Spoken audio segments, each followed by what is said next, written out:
fois, 2 fois, 3 fois, 4 fois, et nous allons vers la 5e fois. Qu'est-ce qui a réellement changé? Quelle est la particularité de la 5e édition? Et que doivent attendre les citoyens de Libreville en répondant à votre appel? Merci. Bonjour à tous, je suis Cynthia Nzam de la rédaction de RTL. Le FIBA, on va dire, est un festival panafricain. Déjà, je veux savoir quel est l'apport significatif de ce festival au niveau du Gabon. Est-ce qu'après ce festival, il y a du suivi également pour les artistes gabonais? C'était ça ma question. Merci, je vais respectivement répondre aux 2 préoccupations, tout en faisant l'effort de rester un peu succinct dans ma réaction pour gagner précieusement un temps. Pour la première préoccupation, monsieur le représentant ou le rédacteur en chef de Globe Info, c'est une question qui pourrait nous ramener justement à ce message que j'ai adressé dès la prise de parole, mais juste vous garantir que la particularité de cette année, cependant, en un double aspect. Le tout premier, c'est déjà la collaboration avec une institution aussi importante telle que la mairie de la commune de Libreville. Ce qui n'a jamais été le cas parce que depuis la première édition de ce festival, c'est avec les moyens du bord et comme on le dit, le mouton broutait l'herbe où il était attaché. Et aujourd'hui, nous avons un berger, quelqu'un qui tend la main.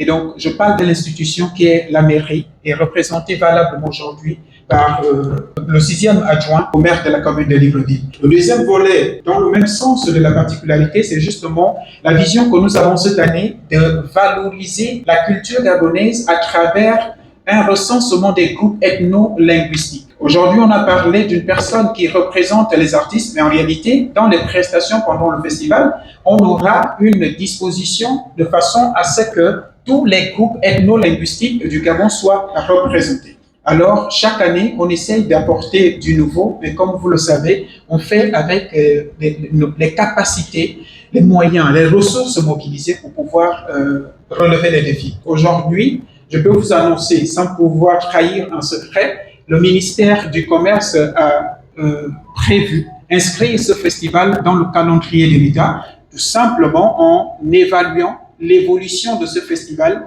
depuis la première édition jusqu'à celle de l'année dernière et aujourd'hui engagé pour la 5e édition. Merci. Merci, monsieur le maire. Je suis à Ibunji, à Mongo, à Mwigilinza, à Chibanga. Moi, je suis artiste, acteur culturel à Dende Ibunji. Comment je prends part à ce festival? Est-ce qu'il y a un centre d'inscription?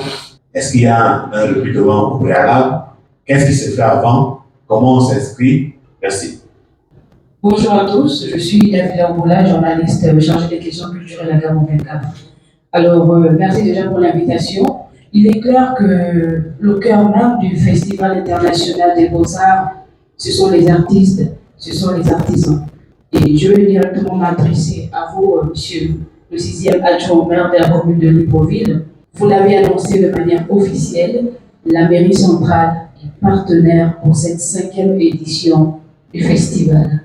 Concrètement, monsieur le maire, qu'est-ce que cet engagement va changer pour les artistes après septembre, après janvier, dans les fêtes?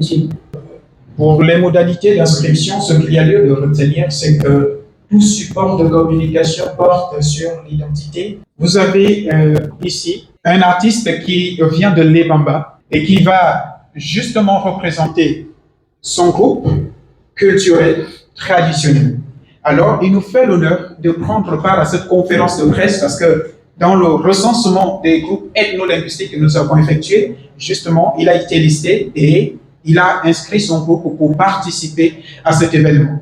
Donc, c'est un honneur pour nous de recevoir ce dernier, de le voir ici et surtout de savoir que pendant le festival, il nous fera voir tout ce qu'il y a comme richesse culturelle liée à son groupe ethno-linguistique. C'est un exemple, vous vous demanderez comment il a fait pour avoir le contact. Donc, nous échangeons, ce n'est peut-être pas le moment de communiquer officiellement un numéro, mais juste de dire qu'il y a un plan de communication qui a été mis en place et juste après tout ce que nous sommes en train de faire aujourd'hui, vous verrez comment nous allons nous efforcer à envahir aussi bien notre ville Libreville en termes de communication, mais également les réseaux sociaux pour ceux qui y sont ou ceux qui y vivent. Donc, rassurez-vous, nous avons mis en place un dispositif de communication qui va appuyer et répondre techniquement à votre préoccupation. Si nous avons un groupe de Lebamba ici, c'est que nous irons plus loin que Ndende, nous irons aussi à Bikondo. Rassurez-vous, toute la diversité culturelle sera représentée. Merci. À la base, quand le projet nous a été présenté, je vais vous dire une chose, nous en avons parlé à Monsieur le maire, mais les instructions que nous avons reçues du chef de l'État, c'est qu'il faut que la ville bouge. Et il faut que nous puissions revaloriser l'art du Gabon. Donc, quand le projet nous est arrivé, nous avons été d'abord sensibilisés et intéressés par un aspect. C'est l'aspect de l'accompagnement en termes de formation des artistes. Parce que nous nous sommes rendus compte que oui, nous avons des artistes, mais les artistes ne vivent pas de leur art, malheureusement. Parce qu'ils ne sont pas peut-être accompagnés dans un certain nombre de formations. La gestion de projet, pour ne citer que cet exemple. Et en discutant avec le responsable du FIDA, nous avons insisté sur cet aspect en disant le tout, c'est pas simplement de venir exposer, mais il faut pouvoir accompagner les artistes. Ça, c'est le premier aspect. Le deuxième aspect, nous lui avons dit que nous allons proposer au maire une délibération pour que le FIBA, comme certaines manifestations d'envergure, puisse être inscrite dans le calendrier du conseil municipal, mais au-delà, dans le calendrier de la mairie de Libreville, pour qu'il y ait un accompagnement financier derrière. Parce que aujourd'hui, nous voulons ce partenariat, mais il faut que ce soit un partenariat structuré. D'accord, c'est le deuxième aspect. Et le troisième aspect, c'est pas pour trahir un secret, je pense que nous allons aller vers une convention. Parce qu'une chose, c'est de l'inscrire, mais une autre chose, c'est de conventionner avec ce festival, que ça soit une activité qui soit véritablement intégrée par les Librevillois. Ça, c'est les trois aspects sur lesquels je puis vous rassurer de notre accompagnement au niveau de la mairie. C'est pourquoi nous avons prêté le cadre et nous avons dit cette année, on va vous accompagner. Mais un autre aspect qui m'a motivé, parce qu'on parle de l'art, et en tant que maire en charge de la culture, il y a une dimension au niveau artistique qui n'est pas assez valorisée dans notre pays. C'est l'art urbain. L'art urbain, et j'en parlais avec le responsable du FIVA, je lui dis, mais moi je suis un peu gêné. Vous faites le tour de certains espaces. Je vous prends 3 espaces. Premier espace, quand vous êtes à la montée de la démocratie, vous avez ce grand mur en béton. Nous avons déjà soumis une proposition à Monsieur le maire pour pouvoir redonner vie ou donner vie à l'art urbain dans notre pays. Vous avez des talents et vous aimeriez bien vous exprimer. Donc, il ne faudrait pas que cette expression se déroule simplement parce qu'on organise un festival.